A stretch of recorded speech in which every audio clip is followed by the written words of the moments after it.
When we last heard about the Hardy boys, they had decided to set a trap for Burke by using themselves as bait. Chapter 14. The Broken Knife.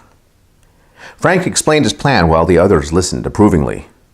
Right smart idea, boy, Ben Tinkard cackled appreciatively. If Ben's in league with the gang, I lay 10 to 1 he snaps at the bait.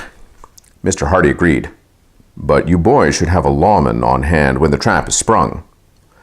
I'll go along, Hank Shell volunteered. I'll get Sheriff Kenner over at Bear Creek. After the details of the planned capture had been settled, Mr. Hardy said, You boys had better bunk here for the night, if Ben will permit it. It might be risky staying at Hank's place in case the gang makes another attempt on our lives. Ben willingly approved, and the boys said they would stretch out on blankets by the stove. We'll have to make one more trip back to Hank's, though, to tend the horses, Joe added. The brothers set out, riding double on Frank's horse. By this hour, the long, single street of Lucky Lode was dark and silent. When the Hardys reached Hank's cabin, they dismounted and went to the lean-to. It was empty. Both Joe's horse and Daisy, the pack mare, were gone. Who could have taken them? Joe gasped.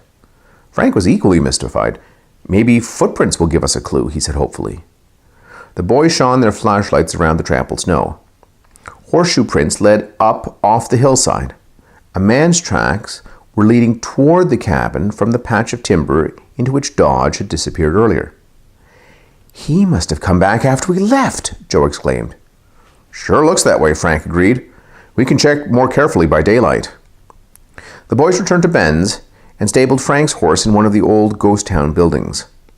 When they went inside the cabin, the three men were asleep. Ben was snoring loudly. Even that won't keep me awake tonight, Joe grinned and yawned deeply. In spite of their exhausting adventures, Frank and Joe awoke at daybreak, thoroughly refreshed. After pulling on their clothes, they hurried back to Hank Shale's cabin. Although the snow had wind drifted, it was still possible to make out Dodge's tracks. They led away from the cabin to the woods, then returned to the lean-to. He was punchy, all right, Frank remarked. His steps zigzagged.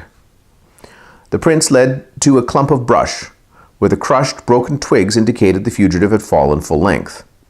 Dodge collapsed when he got this far, Joe said in surprise. Yes, Joe, and this may prove his innocence. How so?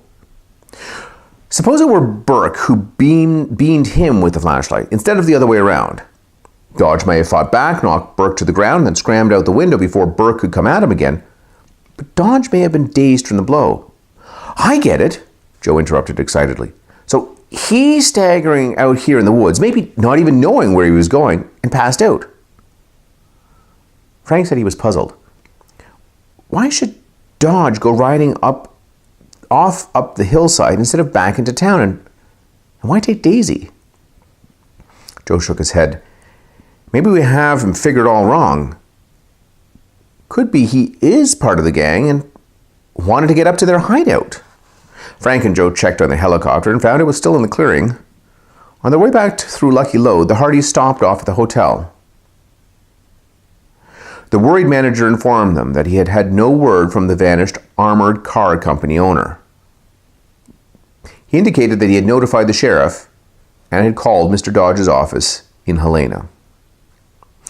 Back at Ben's cabin, the boys found a hearty breakfast waiting for them. As they ate, Frank and Joe reported the theft of the two horses and discussed their theories with the men. An amazing turn of events, Mr. Hardy said.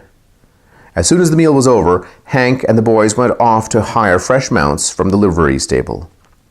They promised to pay the owner for the lost horse if it was not recovered. Hank started off for Bear Creek to meet the sheriff. Meanwhile, Frank and Joe rode to the general store. Morning, boys, Burke greeted them. Aside from his bruised cheek, he seemed to have suffered no ill effects from the fight. Frank read off a short list of supplies. One item was a carton of canned beans. When Burke caught it, Frank said, "We better divide the cans between our saddlebags, Joe. Can you lend me a knife to open the carton, Mr. Burke?" "Sure." Burke took out a huge pocket knife and tossed it on the counter. As the storekeeper went off to get the rest of the items, Frank opened the knife. About half of the main blade was broken off. The Hardys exchanged quick glances of triumph. The first part of Frank's plan had paid off. Unless the broken knife was an amazing coincidence, Burke must be the man the gang called Slipgun. Now, to see if he would take the bait they were about to offer.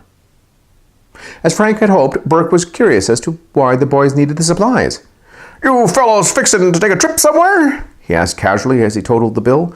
"No, not too far," Frank replied. "We're just camping in a canyon up the mountain way." "And we'll be coming back rich," Joe added boastfully. Frank shot an angry look at his brother, as if Joe had spoken out of turn. "Rich?"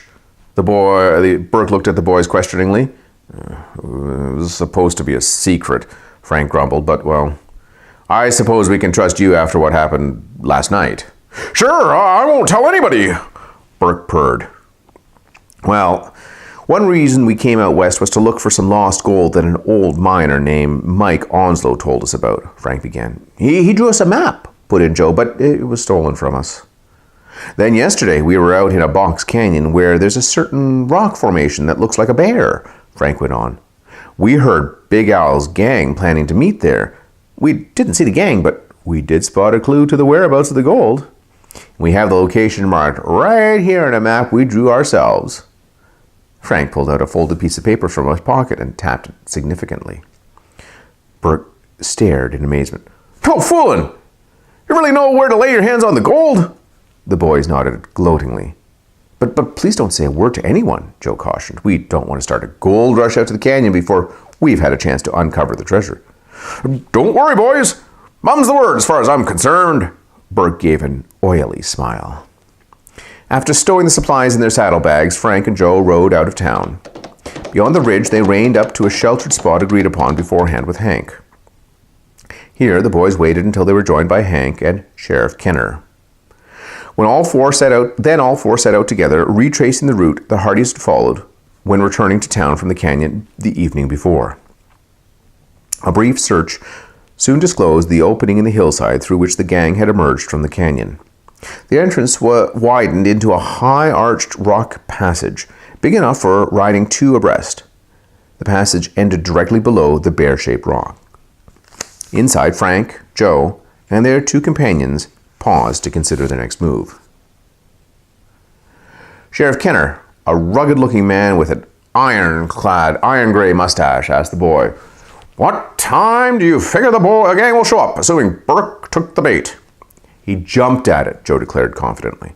"My hunch is," Frank said, "they'll wait until after dark and try and take us by surprise." The group kept out of sight below the rocky overhang, and Hank cooked lunch over a small fire. Meanwhile, the two boys searched for the broken knife blade. Joe soon found it. "This sure looks as if it fits Burke's knife," he said, handing over the blade to the sheriff. By the time darkness fell, the group had arranged a convincing-looking camp with 2 stone and brush dummies covered with blankets to resemble sleepers.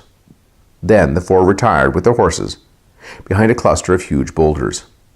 Time passed. Slowly, the campfire was renewed.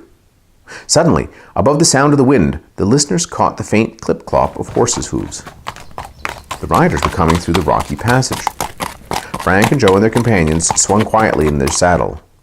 Sheriff Kenner whispered final orders.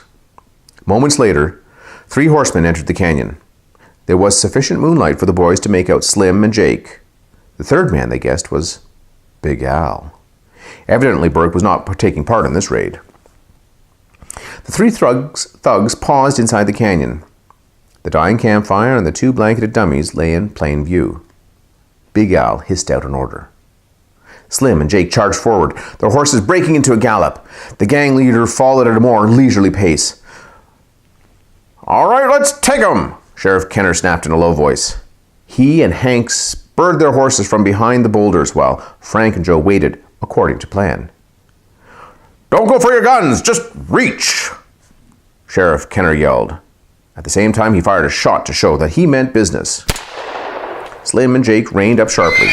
Their hands shot skyward in panic as the bullet whistled over their heads. Frank and Joe spurred their horses into action and sped from behind the boulders. At the same instant, Big Al wheeled his horse in a wild dash for the passageway. The boys and Hank followed, but suddenly, Hank's horse stumbled and his rider went flying. The Hardy stopped and turned back to help him. I'll be all right, boys. Nothing's broken. I got the wind knocked out of me, he called. Reassured, Joe swung his mount in the direction of the escaping outlaw. Big Al's getting away. Let's go after him, he called to his brother. Frank needed no urging. Together, they galloped after the ringleader. With Slim and Jake to deal with, the sheriff was powerless to join the chase.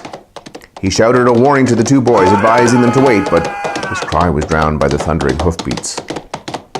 The boys were already plunging through the dark tunnel in hot pursuit of the outlaw. In the darkness ahead, they could hear the pounding hoofs of Al's mount and see an occasional glint of sparks as its steel shoes struck the rocks.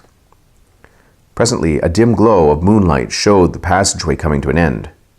For a time, Big Al's figure was clearly silhouetted. Then it was lost to view as he emerged from the passageway and headed to the right along the foot of the hillside. In moments, Frank and Joe were out of the passageway, turning their own horses in the same direction. Big Al's heading towards the same notch he and his men aimed for yesterday, Frank called. For more than an hour, the chase continued, over rocks, through dangerous gullies, and then along a river winding through a narrow canyon. Suddenly, Frank and Joe lost sight of their quarry as the canyon curved sharply. When the boys rounded the bend, they reined up in astonishment. Ahead, the canyon ended abruptly in a high, frozen cataract. The outlaw had vanished.